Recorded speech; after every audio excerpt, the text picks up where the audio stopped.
Hi there everyone, this is Jed McCabe of www.bodybuildingalert.com. Welcome to this short video presentation which is called How to Design a Good Workout Routine and Build Muscle Fast. Now when you've watched this short presentation through to the end, you will understand exactly how to design a good workout routine that suits you. But you need to understand that you then have to apply that knowledge. Designing the routine is actually the easy bit when you know a few basic facts, but the important thing is that you've got to follow through and actually put it into practice. Now a good workout routine should be short, and that's under the hour in length.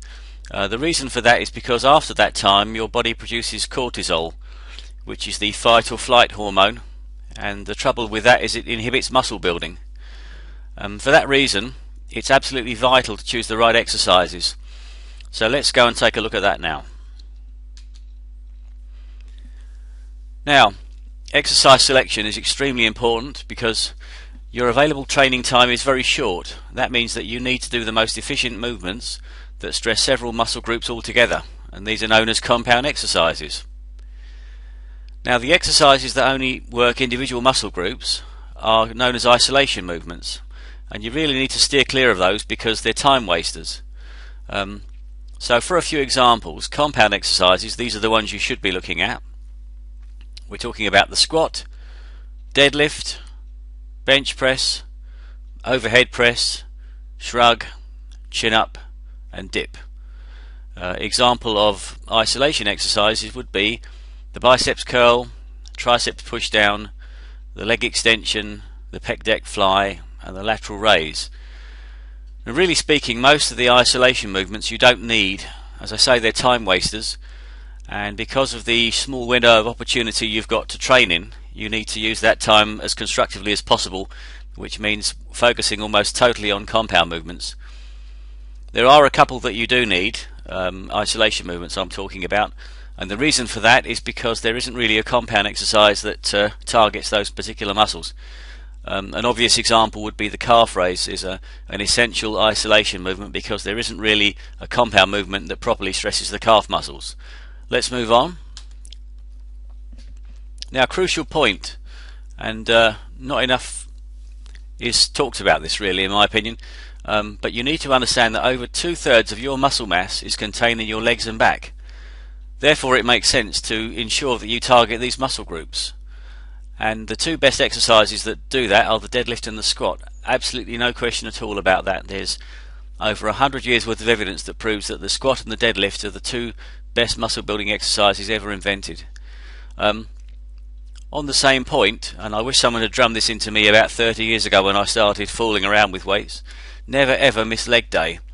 Your legs contain some of the largest muscle groups you have in your body, and of course the larger a muscle is, the more potential it has to get larger still. Another golden rule of muscle building is the fastest way to build size is to work your largest muscles as a priority. The quickest way to get bigger is to build your biggest muscles first. I know I've stressed that, but it really is that important. I'm just trying to drum it into you. Now the other excellent side effect of building the larger muscles first is it makes it easier to build the smaller muscles. It's known as indirect effect. It's a bit like throwing a stone into a pond. The larger the stone you throw, the bigger the ripple you get. So building the larger muscle makes it easier to build the smaller muscles. Now a very important part of a good workout routine is progression, and what that means is increasing the weight on the bar every time you train wherever possible. And the way you do this is to add small manageable amounts of weight. If you add weight in too large a jump, then your body won't be able to handle the extra stress, so you need to add small manageable amounts of weight. And ideal for that you need some small discs, and these are usually about 1/2 pound in weight. These days you should be able to get some magnetic ones on the internet. The point of the small disc is you can keep adding them over and over and over again, and this is the easiest way of progressing, so that your body almost doesn't notice the extra stress being put on it. Now although it sounds like adding a pound to the bar is almost pointless, if you keep doing it over time it will add up to a lot of weight. So if you did this for a year, then you could add say 50 pounds onto your bench press. Now that's a huge difference over the course of 1 year. I guarantee you there aren't that many people that can put £50 on their bench press each year. So I think we've done that enough, so let's move on. Now, a good workout routine should have more rest days than workout days, simply because muscle grows at rest and not when you're training. The idea is to give the growth stimulus to the muscles and then rest. So it's absolutely crucial that you work hard enough to give the growth stimulus to the muscles in the first place, but having done that you need to get out of the gym and rest. The absolute maximum you should be thinking in terms of is 3 sessions a week with at least 1 day of rest in between each session. And I would suggest that 2 sessions is even better, and then you can have 2 days rest in between sessions. Now, I've said this just now, but I want to repeat it because it really is that important. You do need to work hard. I think the trouble is that most amateur bodybuilders, firstly they train too often, but secondly they don't train hard enough when they train. Now, I'd advise you split your exercises into upper body and lower body movements. You can mix and match. There's no reason why you have to do that. What you need to do is experiment and see what works best for you. This all really is about you learning enough about your own body to design routines that work for you. Now, a good point is to put the bigger movements at the start of the session so you can do them when you're fresh. So for example, I would always start a session, if I was deadlifting, I would do that movement first, or if I was doing the squat, I would do that movement first. And not only that, it gives you a terrific high that takes you through the rest of the session. Now, something else to bear in mind is following pushing exercises with pulling exercises, or vice versa.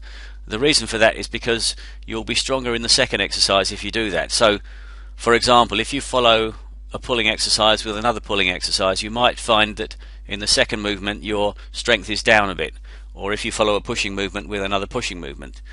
Whereas if you follow a pulling movement with a pushing movement, or vice versa, you should be stronger for the second exercise. Just to make it clear, the squat is a pushing movement, the deadlift is a pulling exercise, the bench press and the overhead press are pushing movements, the chin up is a pulling exercise, and so on and so forth. So for example, if you followed the bench press with the overhead press, you might struggle with the overhead press. On the other hand, if you followed, say, the bench press with a chin up, you might find you're stronger for the chin up because one is a pushing movement and one is pulling. I hope that makes sense to you. Another thing you can incorporate into your routines is to follow a really big exercise with one of your few isolation movements, because you don't need as much puff for the isolation exercise. So for example, you might do deadlifts and then you might follow that with the calf raise. You'll find that as the calf raise takes a lot less out of you, you can still do that productively even though you're just recovering from the deadlift. Now, I hope this has all helped you. It's a very big topic, and unfortunately there isn't enough room here for me to go into as much detail as I'd like to. So this might interest you. If you'd like more information on the subject, there's a free 70-minute video presentation called Bodybuilding Basics. As I say, it's free, and to download that now, if you go to www.bodybuildingalert.com, you can learn how to train smart in less than 3 hours a week and get much better results than you're getting now. Anyway, this is Jed McCabe of www.bodybuildingalert.com, and I'll speak to you soon. Cheers.